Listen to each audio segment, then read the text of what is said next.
Welcome to Business Influencers. Hope everybody is having a great week. Again, we'd like to thank everyone joining us each and every week. Again, the show continues to grow thanks to you as we continue to climb the charts with TALRadio. And again, we are committed each and every week to bringing you subject matter experts to help you raise your level of influence in your business and personal success. If you have any topics that you would like us to cover in future shows, feel free to reach out to us at chris@christophersalem.com here at TALRadio. Today's show is being brought to you today by Achieve Biz Systems, and they are the organizers of the event Achieve Biz Explosion conferences that take place around the country. Again, we recently did an event in Denver here in June, and I can tell you these shows are fantastic. I personally been there myself and had the opportunity to speak there recently as the keynote speaker. Again, check them out. You definitely want to find out more information about them. A lot of business that can be done here, and these are some people that come from all around the world to attend this event. You can check them out at achievebizconferences.com, achievebizconferences.com. Well, we got a great show again. We're going to be talking about Nobody's a Mind Reader, and this is from a recent book from Sturdy McKee, who is going to be our guest. Sturdy has spent over 20 years as a physical therapist and practice owner, growing San Francisco sport and spine physical therapy. After deciding to use his expertise in a new way, he transitioned into the field of business coaching in around 2016, leveraging his experience and learning to help others grow their businesses. He is the co-author of The Best Small Business in the World and author of Nobody's a Mind Reader. He loves helping entrepreneurs, owners, and founders achieve personal and business goals. And he lives in San Francisco with his lovely wife and 3 wonderful children, and even the dog. We had to throw that in there, Sturdy. So, Sturdy, thank you so much for taking time and being here with us today. Thanks so much, Chris. Thanks for having me, man.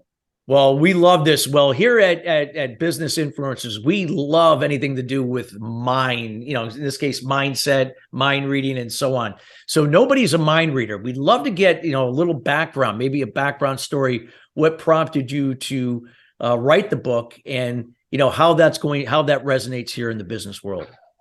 Well, yeah, it comes out of what is really an embarrassing story for me early on in my business. I'll take you back the whole way. So my wife and I have been married for we just had our 27th anniversary, right? We were together for 6 years before that, so 33 years. We were dating and then engaged and then married. So for 2 years, 8 years, before one day, I guess it comes from a place where I was pretty consistently disappointing her, right? So one day it dawned on me, and I just told her, look, if you just tell me exactly what you want, at least then I can choose whether or not I disappoint you. And so, and we're talking little things, but just, on and on, like, can you take the trash out? Sure. Well, to me, that means before the garbage man comes, right? And for her, that meant now. But those things weren't explicit on either end. And, here we were, she was upset and I was confused as to why and all that kind of stuff. Well, that's not the most important, most embarrassing part. That was 8 years. So that's a bit embarrassing. The worst part, though, is I had founded my company, the San Francisco Sport and Spine. We were growing, we had employees and stuff. And I was 2 years into that before I realized that at work, I was being her.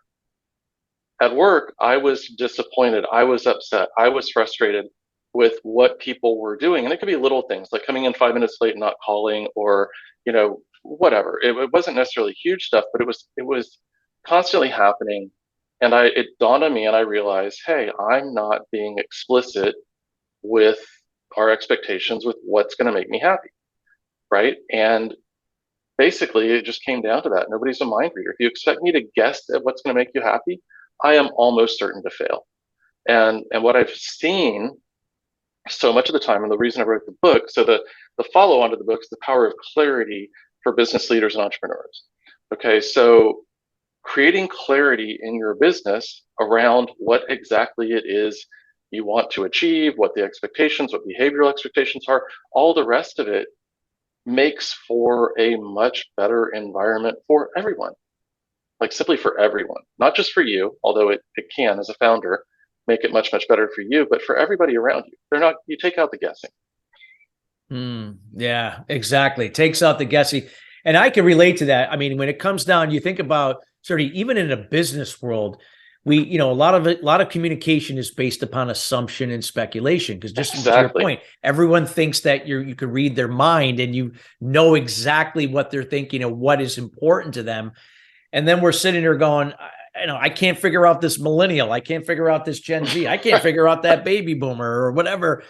It's so true. And I love the fact that you illustrate a personal experience and story with you and your wife for this. And what can you share, like some of the things that in your book that you talk about in this area and how this can help business leaders, really begin to really step up in this area, that this is more of a problem than they think it is, and how that if things can be done in a way where we're not reading people's minds, nobody's a mind reader, and we can be very specific, clear, concise, what can be done to help in those areas? Do you want to start front line? Yeah. Granular or big picture? Let's do the big picture and then break it down, whatever you like to share. Okay, cool. So we'll kind of work backwards from the order of the book, right? But you start with your higher purpose. Higher purpose being why your business exists. And not to make a profit. Every business needs to make a profit. We all know that, but that's not the primary reason your business exists. For most people, it's because they're passionate about something, because they want to do something. They want to affect something to change the world. They want to solve some problem. They want to serve a certain person. It's something around that. And the thing is that when we first start, like when we're founding a business, when we're the solopreneur starting up, making our first hire, we're pretty clear about why we're doing what we're doing. But as we continue on and we get caught up in the day-to-day and the logistics and the compliance issues and the taxes and the finances and payroll and the myriad other things that happen in a business, we very often lose sight of that. And that kind of comes back to that whole idea of being really explicit about it, because you're exactly right. We operate from assumptions. We think everybody knows, and they don't. Yeah. And they simply don't. So beginning with a higher purpose and really get in touch with that, why the business exists, can provide a lot of guidance to everyone around, just the engagement level, why they're there, why they're showing up, and it also provides the first step, the first question you ask in any decision matrix. So every successful business leader, CEO, founder has kind of a set of questions they ask themselves when an opportunity presents itself or somebody comes up with a new idea, and they kind of go through. And the first question I like is, does it align with our higher purpose? Does it serve our higher purpose? If it isn't immediately obvious, how can it? And if we can't come up with that, why would we even proceed to the next level? Yeah, that's true. So true. So what now, breaking it down, like what would you say, people hearing this and, and they're like, wow, man, I didn't realize that we're not being specific, clear, and concise like we think you are. Where would that start? Like, how would you go about if you were, working with a, business leader, whether depending upon no matter what size organization it is? Yeah, just, what I like people to do, and of course, when we're in a one-on-one coaching session, we're doing it right there, but I want them to go think, and I want them to go to the place where they do their best thinking. Okay, so whether that's like I'm in San Francisco, so whether that's out looking over off the cliffs at the ocean, or a bike ride, or the coffee shop, or go for a run, or a walk in the woods, or whatever it is, wherever you do your best thinking, go there, turn off your phone notifications and distractions, even for a little while, and just think. Go back to that beginning. Why in the world did I embark on this journey? Right? Why? Why? Starting, founding, running a business is hard, right? It's really, really hard. And, we stick with it, and a lot of people don't, but those who stick with it, there's got to be something there. There's already something. So it's very much, I like your question, because it's very much a discovery process. Yeah. It's not an invention process. It already exists. Yeah. So, and I love the fact that, it already exists, because and when it's left unchecked, obviously that's when it becomes a problem, because we begin to assume, we think that somebody's not, doing what we would like them to do because we just assumed that they knew, but they didn't know. And then when it's kind of like, excuse the expression, when such and such hits the fan, that's when everything, comes to a head. And so I guess, this is a communication thing. So when it comes to communication, what would you recommend a little bit like where people should be, are able to communicate more in a better way? Is that something that maybe they have more huddles, they have a better understanding of their role and duties? I don't know. I would love to hear what you could share that could help any of these organizations, because this is a major problem everywhere. Well, I'm going to take that as kind of a follow-on question, because I love the question about communication, because when you think about what really motivates you, when you're, getting to that root cause, that purpose, that part of your brain, all of us, that part of the human brain is not well connected to the language centers. Yeah. Okay. So what's interesting is when people are trying to figure this out, and that's why they need time to think. That's why they need time to go back and visualize and get out of their headspace of, get out of the day to day, because, as founders, we lose sight of that too. So it's not just a communication of go back and, we got to do this. We get so caught up in all the other moving parts and all the demands on us that we forget about why we started this in the first place. So we've got to get to a point where we can take that feeling, that emotion, that drive, and articulate it in a way that starts to resonate with other people. I mean, you know this, but one of the most important things a founder, CEO, business leader can do and needs to do is that they have a vision. Almost by definition, they're visionaries. They see something that doesn't yet exist, right? So they've got to paint the picture so that everybody else can see what it is they see. Otherwise, it's hallucination. Otherwise, nobody has any idea. So yes, yes, you put it in writing, you put it up on the board, you put it on your website, perhaps you start articulating, start using it. But that's the communication piece. Yeah, you can tell people, but they've got to see it start to come alive in the business. So it becomes part of your decision matrix, right? So for me, the vision of meaning, the way I define a vision is the higher purpose, core values, being those principles, the behavioral expectations, how everybody acts, how we do things around here, and then the destination, the BHAG.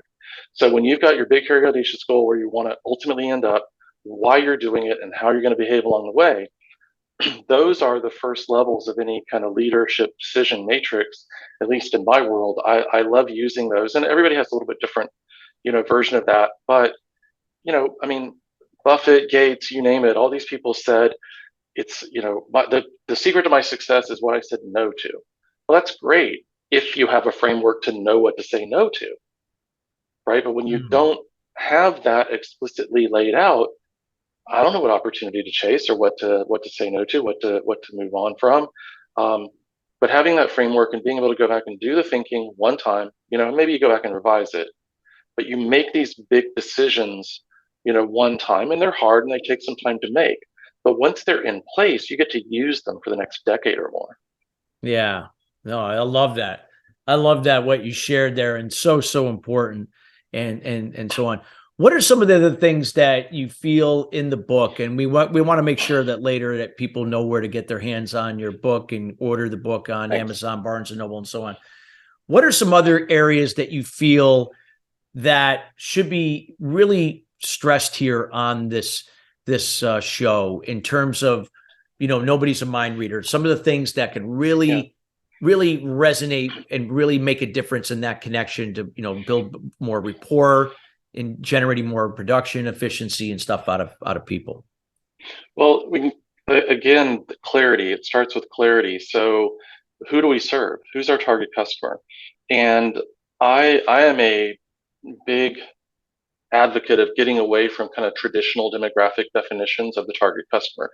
If you're Amazon or some behemoth, then that might work because you're trying to control so much market share and what have you. But for most businesses, I mean, and again, you're aware of this, most of your audience probably is, what is it, like 96% of businesses are under $1 million? Yeah. And like 99.6 are under 10 million.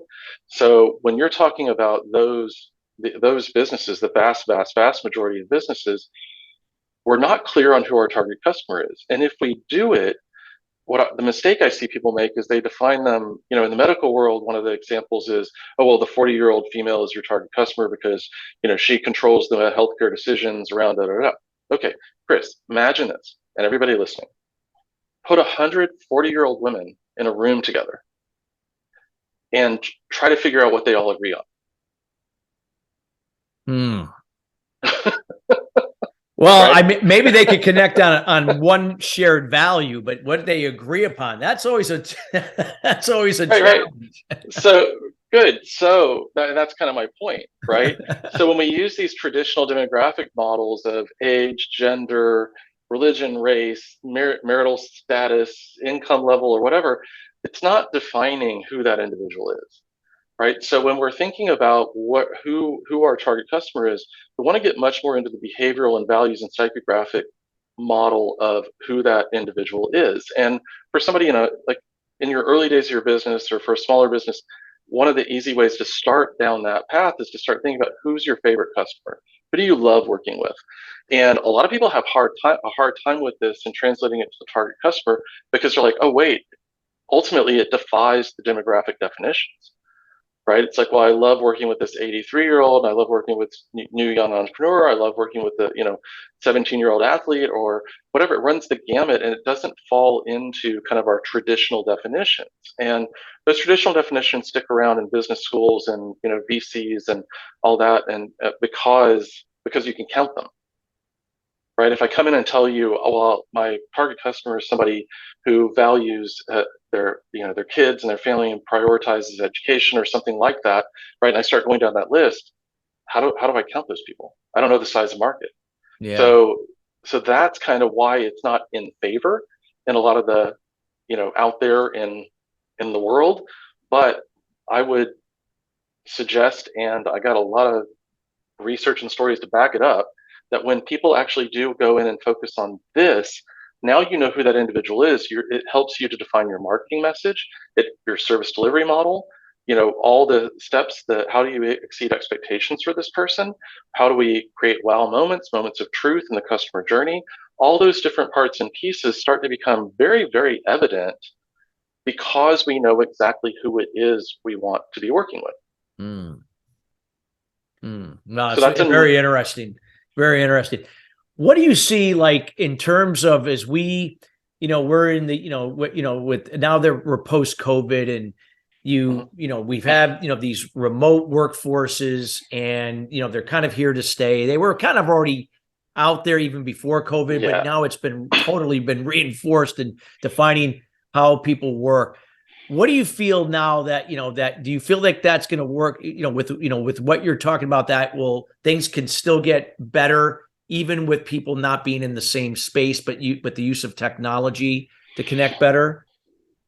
Well, yeah, I think clarity in that environment is more critical than ever, Yeah. right? Because if you're not, I mean, you've seen it, we've all seen it. Some of these big companies and CEOs want everybody back in the office because they want this command and control kind of environment. They want to be able to monitor people and watch them and ensure that they are doing what they are supposed to be doing or whatever. If you're clear, and we didn't even get to this part, but if you're clear about accountabilities, right? If you know exactly what success looks like in a job, and again, we simplify all this stuff. So you've got job accountabilities, the core values for behaviors, and maybe 2 or 3 KPIs for the position, right? And I want to come back to the KPIs in a second Yeah. too, but a couple metrics that define success in the role, and people know what those things are, and they're actively doing them and pursuing them. You're you're gonna you're gonna you're gonna succeed. If your players succeed, the coach wins, right? The team wins, and that's as obvious as that is, right? And as common sense as that is, that's not the way a lot of organizations historically have run. They're not there to empower the frontline employee. And I love this the other day. I read an article a couple of weeks ago and was kind of thinking about this a lot. You can have the best management team in the world, the best C-suite in the world.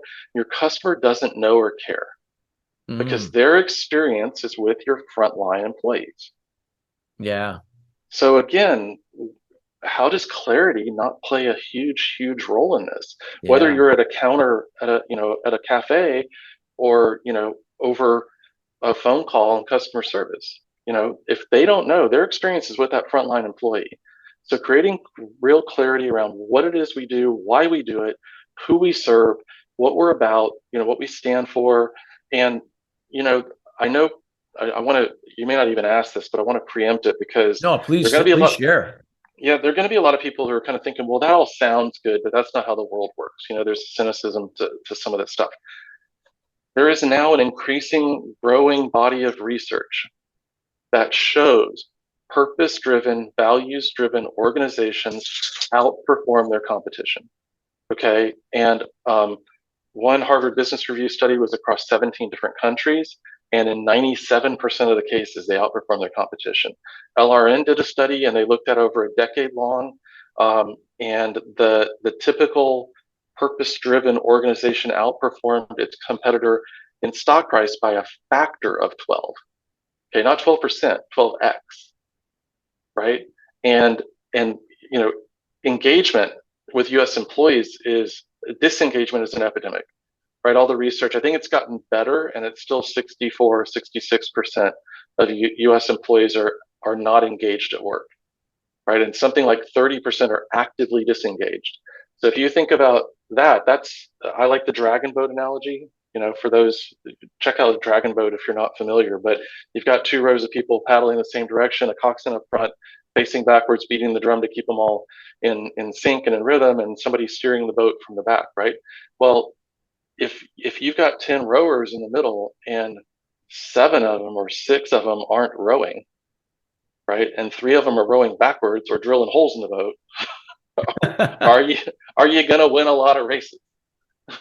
Right? Yes. So so we've got to, most small businesses are doing better than that because they're so close to it and they see it and they can't tolerate, they won't survive.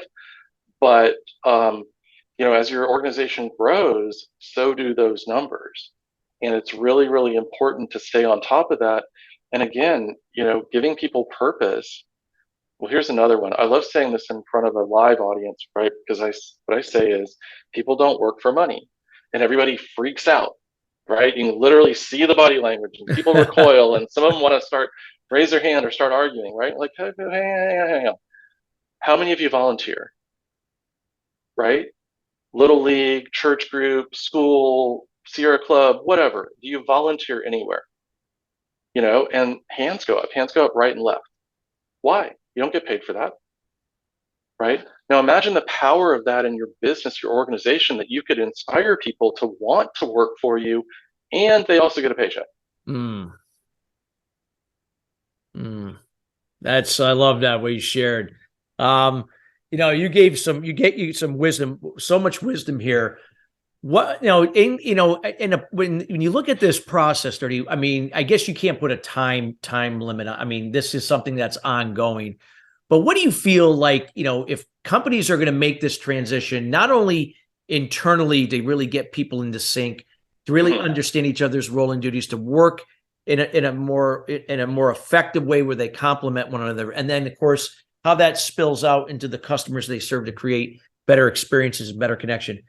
If people are truly committed to what, this process, what do you feel that time frame or range could be on average? I mean, I know everything is different. It's hard to, but always know that's the first thing that will come up. How long is this going to take? Well, I get that all the time.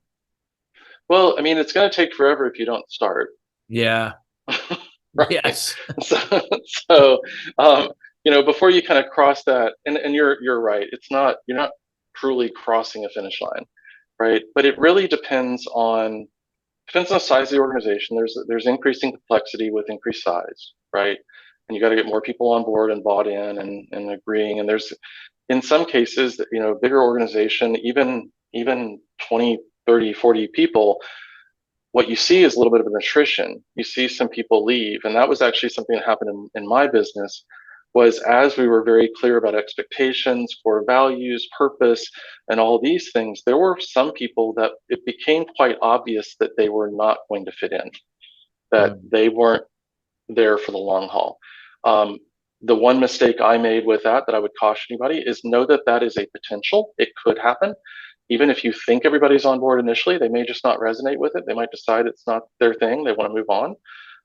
So have a recruitment hiring plan in place as well, so that you don't get stuck when somebody leaves and now you're scrambling to figure out how to replace them, you want to have an ongoing recruiting and hiring process and also, by the way, focused on these things. If you create clarity around what it is we're about, where we're going, why we do what we do, here's the exact, what success looks like in this role, you're going to get better candidates who are better aligned who want to do that job, right? I mean, if I like using my sports analogies too, and we haven't even gone there, Chris. So, but if you have if you have a kid you want to play catcher, you want them to play catcher, but they don't want to block the ball, they don't want to get in the way of the ball, that's not your catcher, right? I mean, that's a requirement for the position. Yeah. If you have a hockey goalie who doesn't like, small hard objects being whipped at him at high speed, that's not your hockey That's goalie. not your goalie. If they're getting out of the way, that's a bad goalie, right? So it doesn't matter how great the individual is, the person is, if they don't want to do the job, right? But at the same time, you can have somebody who's highly skilled, and we see this in sports all the time as well, who creates chaos and drama in the team, who is not aligned with the values, who is not there for the purpose, that's there for themselves or for some other, reason or gain, and that's not a great fit either. So it takes some time to really make sure you've got everybody aligned and on board. But I would say that varies dramatically with the size of organization and the dedication and commitment of, the leadership, the people doing it. Yeah. Like if they've got the bandwidth and they're serious about it, it can happen in a matter of, months. Yeah. But if they're not, or they're busy with other stuff, or they're still trying to row the boat, right, while they're doing this stuff, it takes longer. Takes longer. Well, Sturdy, you've shared so much great information. I know we're getting close to the end of the show, and I definitely would love to have another second go around later sometime this year that we can expand on this topic. We'd love to have you back on here on TALRadio with business influencers. I would love to let the audience know, how can they get and to get to know you better, reach out to you, anything you'd like to offer, and information and how people can buy the book. Sure. Well, just go to sturdycoaching.com, STURDY coaching.com. That's my website. It links to everything else, blog, my podcasts, the books. I mean, I've got this book. We talked about it, right? It's here, but it's literally just here. These are the first copies. I haven't even been approved on Amazon yet. It's all been submitted. But, so pre-orders for everybody. Right. It's all been submitted. I'm waiting. I'm actually, after we're done, I'm going to be checking on whether I got approvals yet or need to do something else. But yeah, I'll be setting things up on my website and on Amazon. But yeah, it's brand new. You'll be one of the very, very first people to get it if you do listen to this and order. So. Well, thank you so much, Sturdy, for being here and taking the time out of your schedule to be with us today. We greatly appreciate it. Well, thanks, Chris. I really, really appreciate you having me on. Thank you so much. And listeners, we want to thank you each and every week joining us here at Business Influencers. Again, we are committed to bringing subject matter experts like Sturdy in each and every week to help elevate your business and level of influence to the next level. Again, any questions in regards to today's show, feel free to reach out to Sturdy on the contact information here on the show notes, as well as myself. I'd be happy to get that information to Sturdy. And again, if you have any questions for any new subject matter you'd like to see here on the show, reach out and drop us a line at chris@christophersalem.com. Till then, everybody, have a great rest of your week, and we'll see you next week.